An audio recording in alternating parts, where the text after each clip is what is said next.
जय हिंद मेरे प्यारे सभी साथियों, आप सभी का अपने channel math bye Vipin sir पर स्वागत है। दोस्तों आज हम लोग परसेंटेज का पार्ट 6 पढ़ेंगे। इसके पहले पार्ट 5 तक कराया जा चुका है। जो भाई नहीं देखे हुए अवश्य देख लें, तो आप पार्ट 6 देखें। दोस्तों आपको पार्ट 6 में जो है अच्छे से अच्छे लेवल का क्वेश्चन अब कराया जाएगा। कोई भी क्वेश्चन अगर आपका छूट जाए तो डियर कहिएगा, कोई भी एक क्वेश्चन सिंगल भी आपका एग्जाम में नहीं छूटेगा। मेरा दावा, अगर आप कंटिन्यू रिवीजन करते रहिए, जितने टाइप के क्वेश्चन बन सकते हैं मैं सारा का सारा कराऊंगा, बस आपको रिवीजन करना पड़ेगा।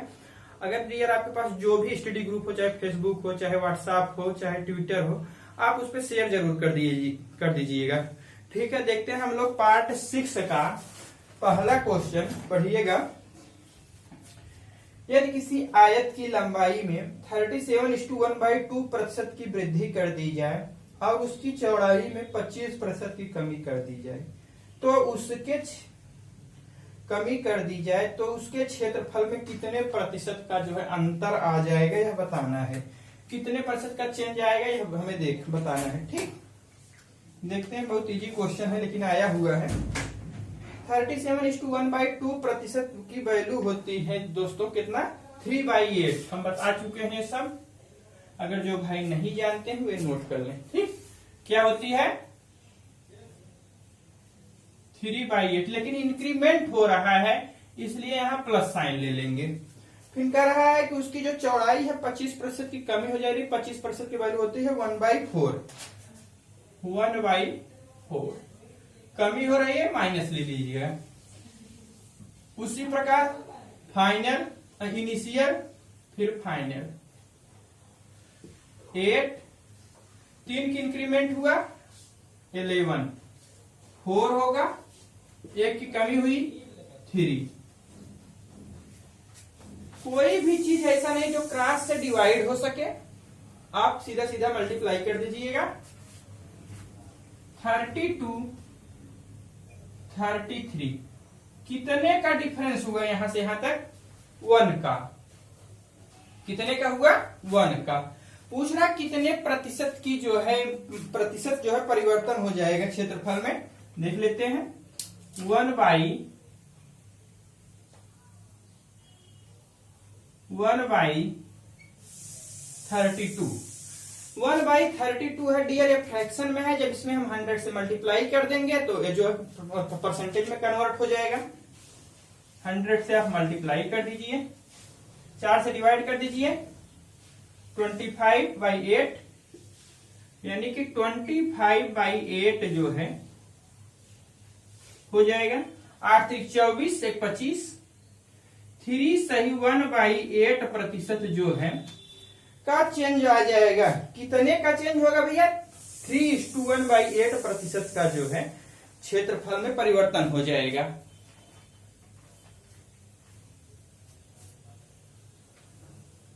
अगर आप रिवीजन करते रहिए तो आपका मैथ में बहुत अच्छा परफॉर्मेंस करेंगे, मेरा दावा है। इस रिवीजन नहीं करेंगे तो आपको कोई कुछ भी नहीं कर सकता है। रिवीजन करते रहिए बस। देखिएगा नेक्स्ट क्वेश्चन। यदि किसी आयत की लंबाई में 12:1/2% की वृद्धि कर दी जाए और उसकी चौड़ाई में 33:1/3% की वृद्धि कर दी जाए तो उसके क्षेत्रफल में कितने प्रतिशत का अंतर आ जाएगा। तो उसके क्षेत्रफल में जो है कितने प्रतिशत का अंतर आ जाएगा यह बताना है हमें। ठीक, देखते हैं। 12:1/2% की वैल्यू होता है भैया कितना, 1/8। 1/8 और 33:1/3% की वैल्यू होता है 1/3। इतना हम बता चुके। दोनों बार इंक्रीमेंट हो रहा, प्लस साइन ले लीजिएगा। फिर उसी प्रकार इनिशियल लिखिए, फाइनल लिख लीजिए। शुरू में कितना था 8, 1 इंक्रीमेंट हुआ 9। शुरू में कितना था 3, 1 इंक्रीमेंट हुआ 4। अब क्रॉस में जो हो डिवाइड हो सके उसे आप डिवाइड कर दीजिए। 4 दूनी 8, 2 3 त्रिका 9, 3। यहां से कितना आ जाएगा 2, 3। कितने का डिफरेंस हुआ, 1 का। ठीक, देख लेते हैं। 1/2 1/2 इक्वल टू कितना होता है 50%।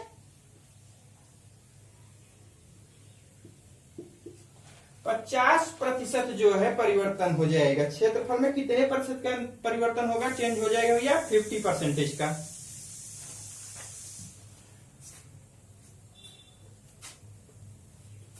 अगर डियर अच्छा लग रहा हो तो चैनल को सब्सक्राइब कर लीजिएगा। सब्सक्राइब करते वक्त बगल में बेल आइकन यानी घंटी आ रही होगी, उसको जरूर दबा लीजिएगा ताकि हमारा कोई भी नोटिफिकेशन हो आप तक एकदम आसानी से पहुंच जाए।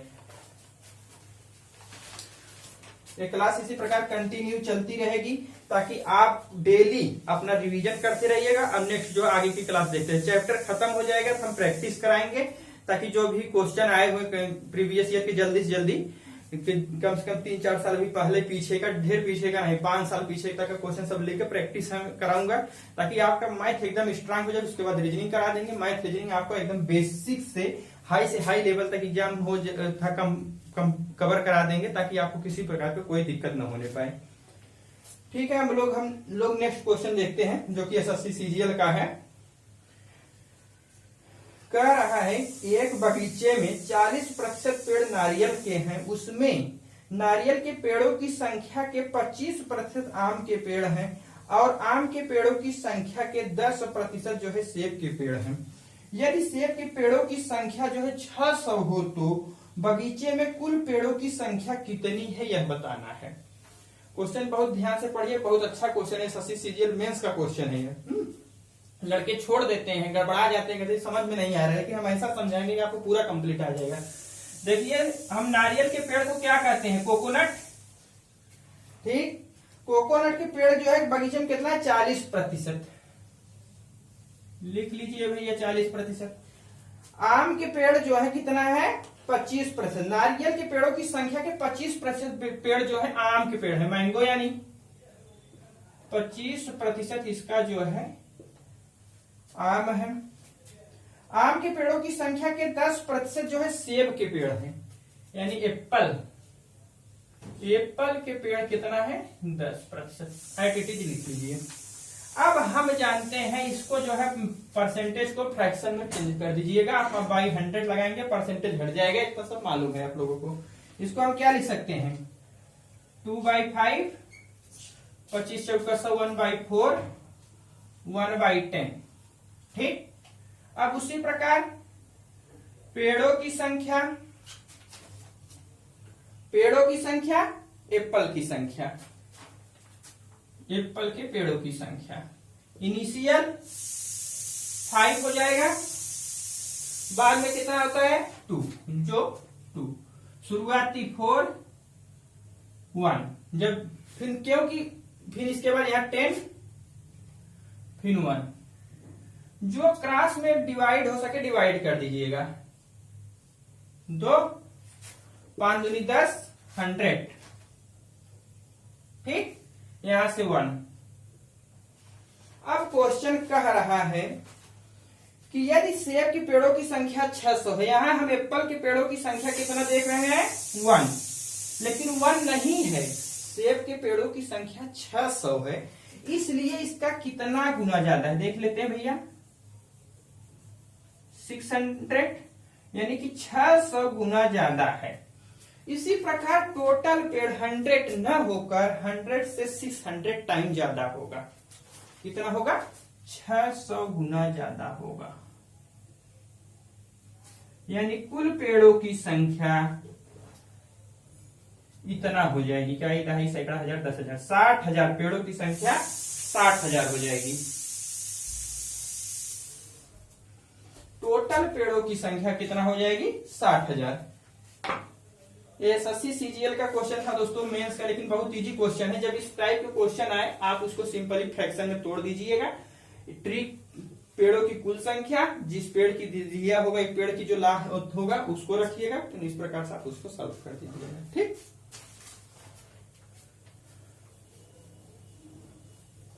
कोई फार्मूला कोई ट्रिक कुछ नहीं रखना होगा। जो 10 फ्रैक्शन लिखाए हैं शुरू में उसी को आप याद कर लीजिएगा, उसी पे पूरी मैथ आपकी सॉल्व हो जाएगी। आपको बहुत ज्यादा पढ़ने की जरूरत नहीं है कि नहीं बहुत ज्यादा हमें मेहनत करनी होगी, कोई जरूरत नहीं है। बस जितना पढ़ाया जा रहा है उतना आप पढ़ते जाइए। अब जब चैप्टर खत्म हो जाएगा फिर प्रैक्टिस कराएंगे। उसके बाद आप कोई भी बुक उठाइए, चाहे आर एस अग्रवाल हो, चाहे किरण हो, चाहे आइडिया पब्लिकेशन हो, चाहे कोई भी हो, चाहे शारदा पब्लिकेशन की हो, एनी बुक, कोई भी बुक हो, चाहे कोई भी एग्जाम हो, 8 से 10 साल 5 साल का प्रैक्टिस सेट लीजिए, उस साल आप कीजिए, आपका एक भी क्वेश्चन नहीं फंसेगा डियर, अगर आप क्रम से ईमानदारी पूर्वक वीडियो को देखते रहेंगे, रिवीजन करते रहेंगे। ठीक, देखिए बहुत बढ़िया क्वेश्चन है, सीपीएसआई का क्वेश्चन है, मजेदार क्वेश्चन है, देखिएगा, पढ़िए। यदि आयकर में 25% की वृद्धि हो तो कुल आय में 1% की कमी हो जाती है, तो आयकर की दर बताओ। यानी कि इनकम टैक्स में जो है, टैक्स जो है इनकम टैक्स वो बढ़ जाता है, 24% की वृद्धि हो जाती है। ठीक, देखते हैं। इनकम टैक्स में जब 24% की वृद्धि हो जाती है तो नेट इनकम में, यानी कि नेट इनकम में 1% की कमी हो जाती है। लिख लीजिएगा, एट इट इज। यानी कि यहां से जो है हमारा क्या आएगा, income tax by net income, income tax by net income का रेशियो क्या हो जाएगा, 1/24। यानी इनकम टैक्स जो है क्या हो जाएगा 1, नेट इनकम क्या हो जाएगा 24। हम दोस्तों जानते हैं कि इनकम इक्वल टू होता क्या है, किसी आदमी की इनकम जो होती है कुछ वह कर के रूप में देता है, यानी कुछ टैक्स देता है, कुछ उसके पास बचत करता है, मतलब अपना पैसा लाता है, यानी नेट इनकम होता है। जो टोटल इनकम इक्वल टू होगा income tax plus net income. Total income equal to होगा net income plus income tax. यहां पर अब हम देखेंगे नेट इनकम कितना है 24, इनकम टैक्स कितना है 1, रख दीजिए, ऐड कर दीजिए, टोटल इनकम आ जाएगी यहां कितना 25, वैल्यू रख दीजिए। अब पूछ रहा है क्वेश्चन में कि आयकर की दर बताइए, आयकर की दर बताइए। आयकर की दर कितना हो जाएगी भैया, यानी कि इनकम टैक्स 1, टोटल कितना है 25, 1/25, 1/25 को हम क्या कहते हैं 4%, इसे जब हम परसेंटेज क्या कहते हैं 4% होगा। यानी कि इनकम टैक्स की दर जो है, आयकर की दर जो है कितना है 4% है। ठीक, बहुत अच्छा क्वेश्चन है दोस्तों, ऐसे ऐसे क्वेश्चन का आते हैं एग्जाम में, आप इसको रिवीजन कीजिएगा, बहुत अच्छा परफॉर्मेंस करेंगे, कोई भी सिंगल क्वेश्चन होगा नहीं छूटेगा। जब पूरी टॉपिक पढ़ा देंगे तो फिर उसके बाद हम प्रैक्टिस हर क्वेश्चन को मिला के कराएंगे, परसेंटेज हो गया, प्रॉफिट लॉस हो गया, डिस्काउंट हो गया, नंबर सिस्टम हो गया, सभी पढ़ाने के बाद पूरा मिक्स करके फिर प्रैक्टिस कराएंगे ताकि आपको कोई प्रॉब्लम न होने पाए। देखिएगा क्वेश्चन नेक्स्ट है, यदि आयकर में 8% की वृद्धि हो जाती है, कुल आय में 2% की कमी हो जाती है, तो आयकर की दर बताओ। यानी कि इनकम टैक्स की जो दर है उसे बताना है इस बारे में। फिर देखिए अब उसी से रिलेटेड क्वेश्चन है,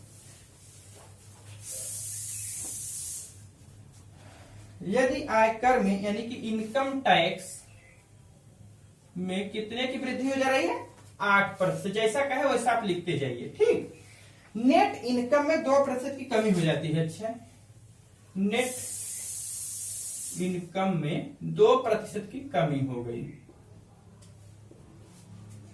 अब इनकम टैक्स अपान नेट इनकम का रेशियो निकाल लीजिए, 2/8 कहिए या 1/4 कहिए।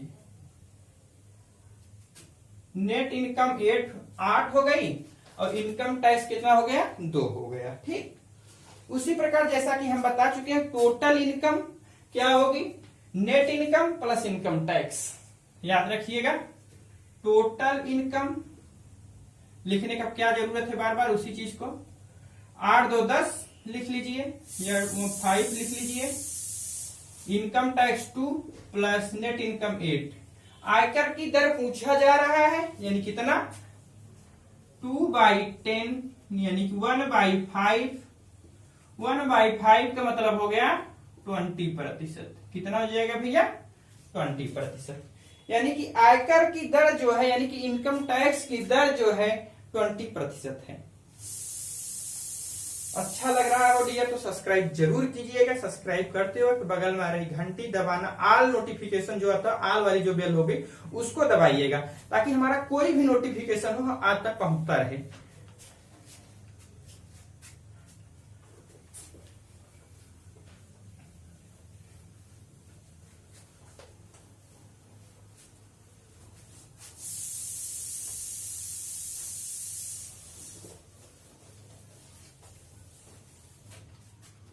अब देखिए एक क्वेश्चन नेक्स्ट है ये, जो कि सीपीओ था बैंक में आया हुआ क्वेश्चन है। कह रहा है एक विद्यार्थी ने किसी संख्या को 5/3 से गुणा करने के स्थान पर उसे 3/5 से गुणा कर दिया है। परिकलन में त्रुटि प्रतिशत बताओ। परिकलन में कितने प्रतिशत के त्रुटि हुआ या एरर हुआ वह बताना हो। इस प्रकार के जब भी आप क्वेश्चन देखिएगा, समझ लीजिए पहले, इस प्रकार के जब भी क्वेश्चन दिखे तो आप संख्या को हमेशा और हमेशा जो डिनोमिनेटर में दोनों संख्याएं हों, जो संख्या उसका जो डिनोमिनेटर उस संख्या के मल्टीप्लाई के बराबर ही संख्या माननी चाहिए। क्या कहे आप समझ नहीं पाए होंगे। कहने का मतलब यह है, कह रहा है कि एक विद्यार्थी ने किसी संख्या को 5/3 से गुणा करने के लिए, गुणा करने के स्थान पर, देखिए पहले कह रहा है कि 5/3 से गुणा करना था किसी विद्यार्थी को, लेकिन वह विद्यार्थी 3/5 उसमें भूल से या गलती से मल्टीप्लाई कर दिया। ठीक, इस प्रकार की संख्या ज्ञात करने के लिए सबसे पहले आप रटा यह याद रखिए कि जो दोनों संख्याओं के डिनोमिनेटर में संख्याएं हों उसी के मल्टीप्लाई में संख्या मान लिया करिए। ठीक, 5 × 15, यानी कि संख्या हम कितना ले लेते हैं? 15। जब संख्या हमारी 15 हो गई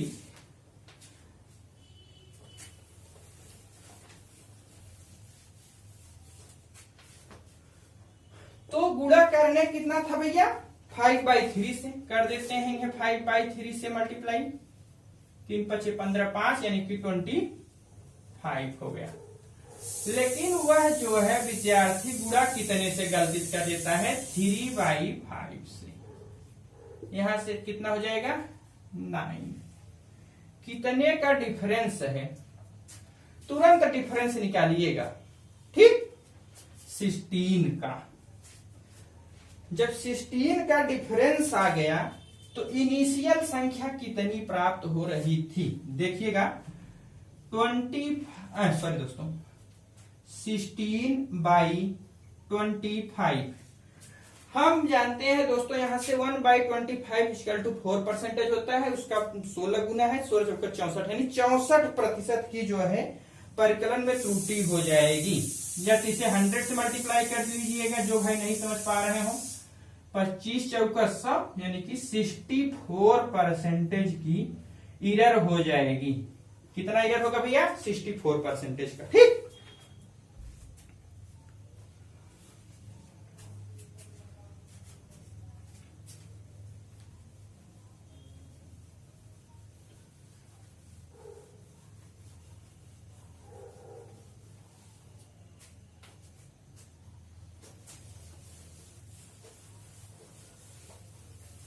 क्वेश्चन सब दोस्तों आए हुए ले रहे हैं।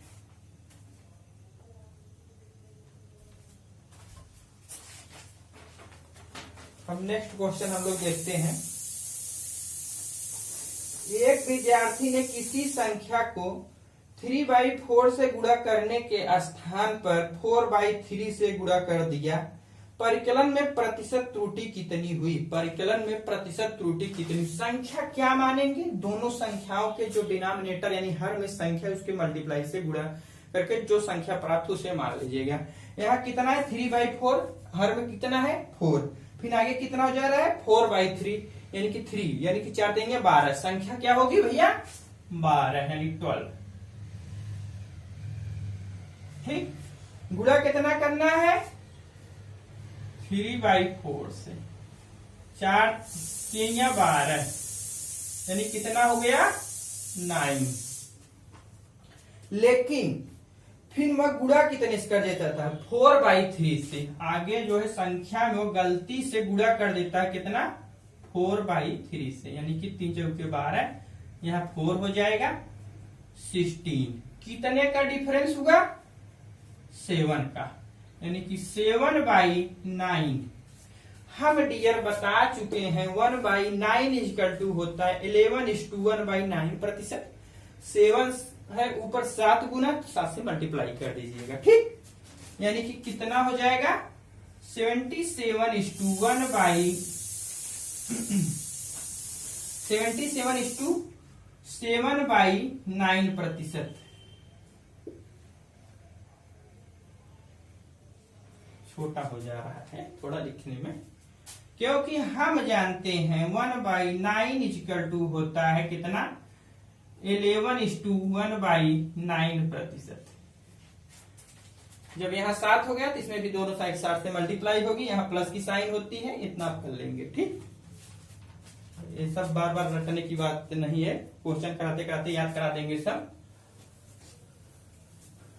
कोई भी क्वेश्चन ऐसा नहीं करा रहे हैं डियर कि जो किसी न किसी एग्जाम में आया हुआ। क्वेश्चन यहीं से बनते हैं, कोई अलग से क्वेश्चन नहीं आते हैं, क्वेश्चन यही रहते हैं, बस केवल उलट फेर दिया जाता है। किसी जैसे सीजीएल का क्वेश्चन है, ये नहीं जरूरी है कि आरआरबी एनटीपीसी में नहीं आएगा। आरआरबी एनटीपीसी में दोस्तों सीजीएल मेंस, सीजीएल प्री के जो है क्वेश्चन ही इन्वॉल्व किए जाते हैं। बैंक पीओ क्वेश्चन ले लिए जाएंगे, सीजीएल के क्वेश्चन रिपीटेड ले लिए जाएंगे।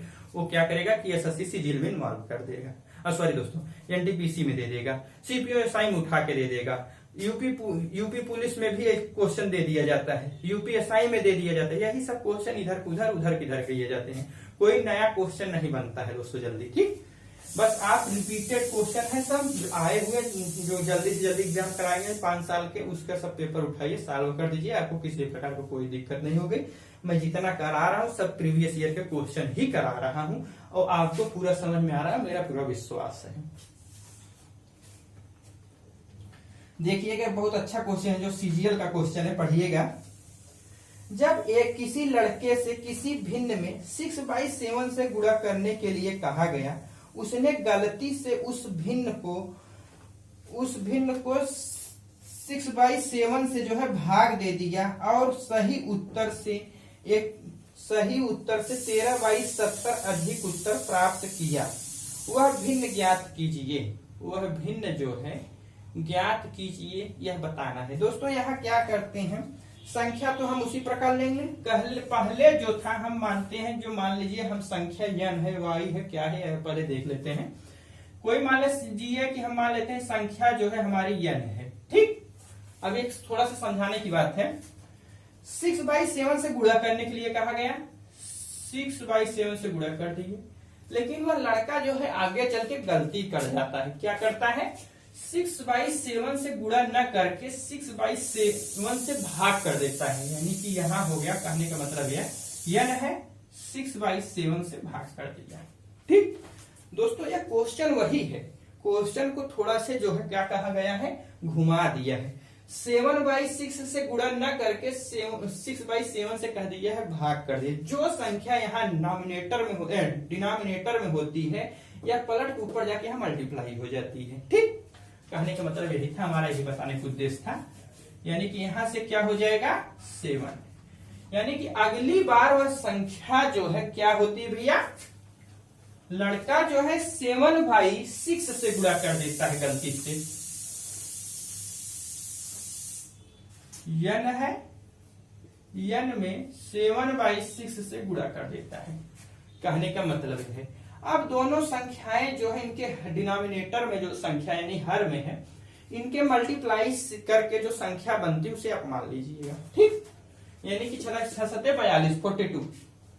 अब क्वेश्चन पे आते हैं।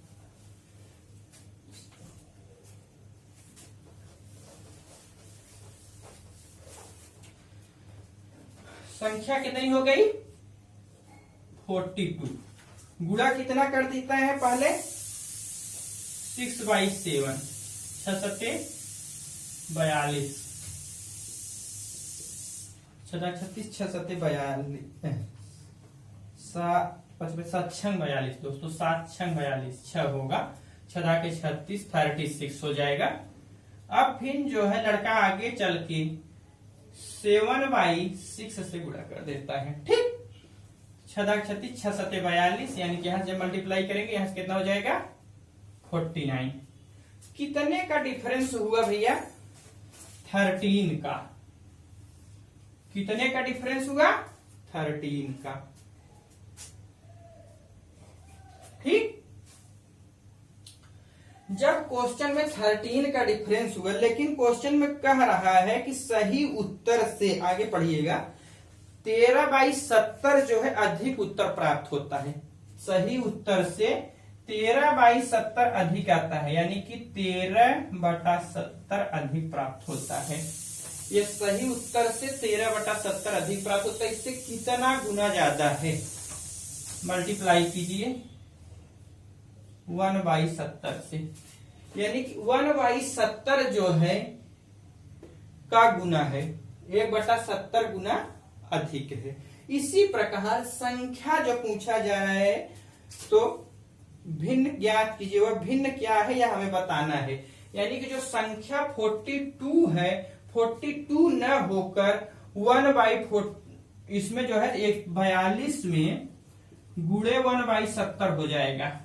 ठीक, 36 7 55 7 6 42, 6/10 कह लीजिए। 7 से अगर काट देंगे 7 6 42, 7 70, यानी कि 3/5 भी आप इसको कह लेते हैं। 3 दूनी 6, 3 पचे 10, सॉरी दोस्तों, सॉरी, 2 त्याही 6, 2 पचे 10, यानी कि यह जो हो जाएगा 3/5 हो जाएगा। ठीक, ये दोस्तों सीजीएल का क्वेश्चन था, बहुत अच्छा क्वेश्चन है।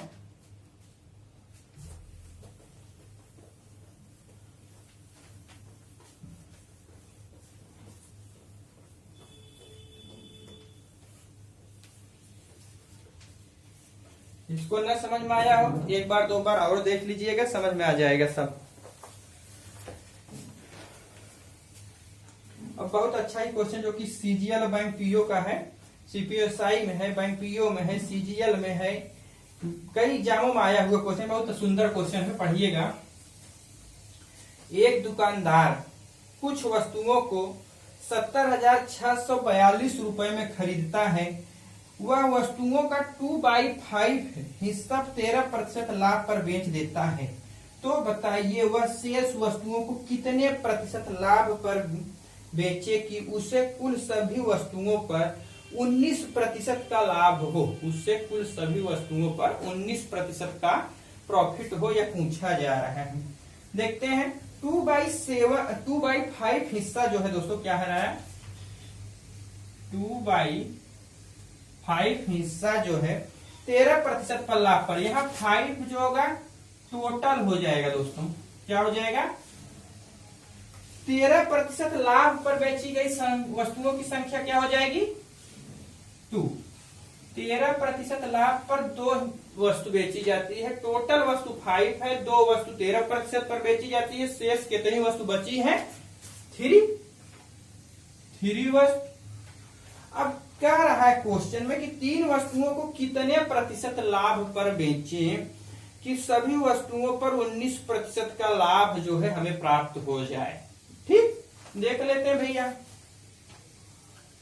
2 वस्तु जो है 13% लाभ पर बेची जाती है, तो 13 दूनी 26 26।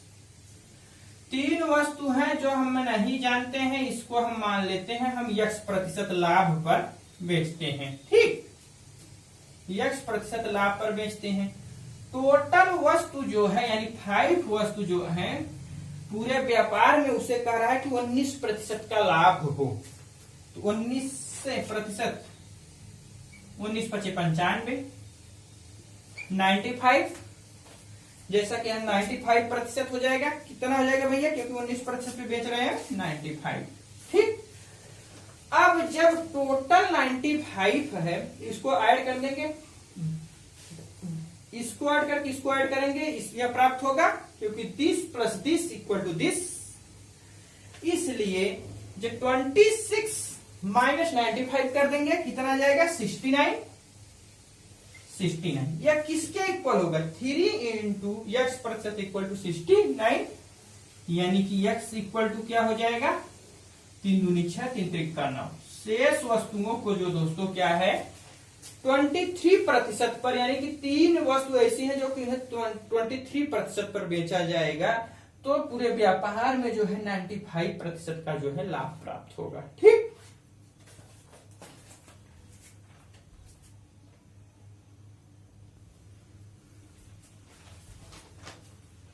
देखिएगा नेक्स्ट क्वेश्चन।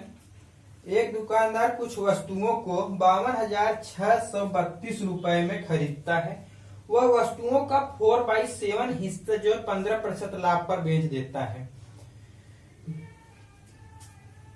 बताइए वह शेष वस्तुओं को कितने प्रतिशत लाभ पर बेचे कि उसे कुल सभी वस्तुओं पर जो है 10% का लाभ हो। उसे कुल सभी वस्तुओं पर 10% का लाभ हो, यानी कि उसे टोटल व्यापार में 10% का लाभ हो। देखते हैं 4/7 हिस्सा जो है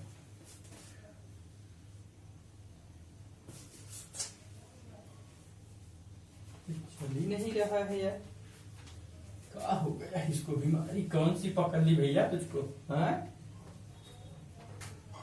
दौड़ने लगो यार। 4/7 हिस्सा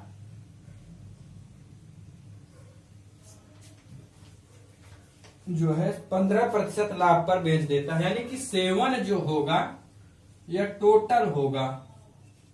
ठीक, 15% लाभ पर बेची गई वस्तुओं की संख्या 4 होगी।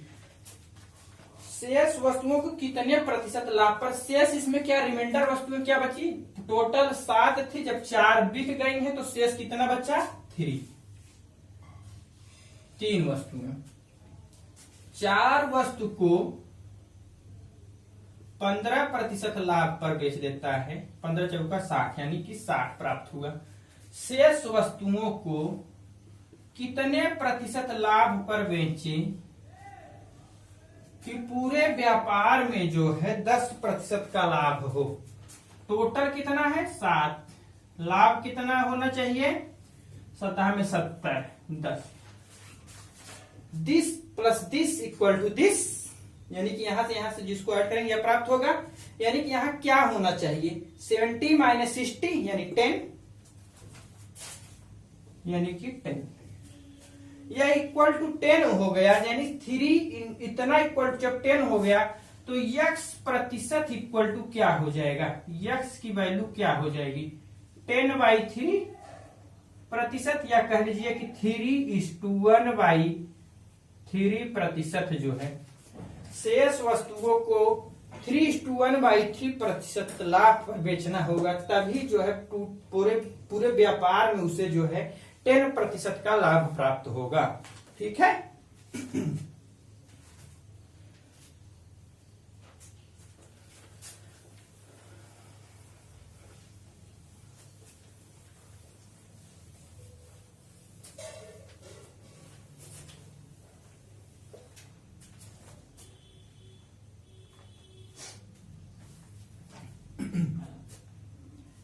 देखिएगा नेक्स्ट क्वेश्चन।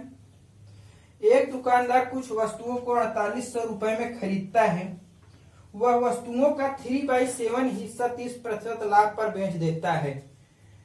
तो बताइए वह शेष वस्तुओं को कितने प्रतिशत लाभ या हानि पर बेचे कि उसे कुल सभी वस्तुओं पर 10% का लाभ हो। उसे कुल सभी वस्तुओं पर जो है 10% का लाभ हो, यह पूछा जा रहा है।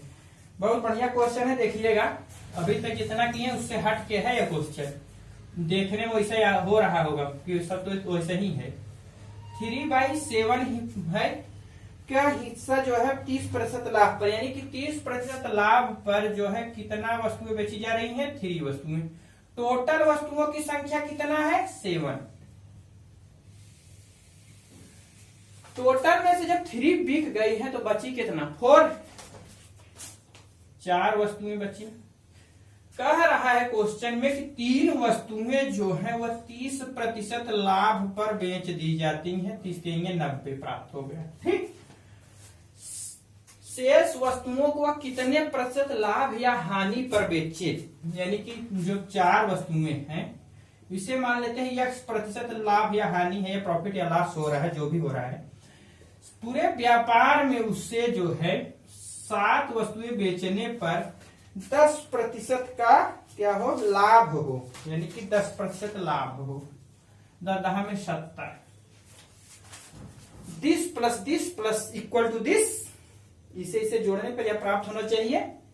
ठीक, क्योंकि अभी तक तो यही जो संख्या यहां प्राप्त होती थी या बड़ी होती थी।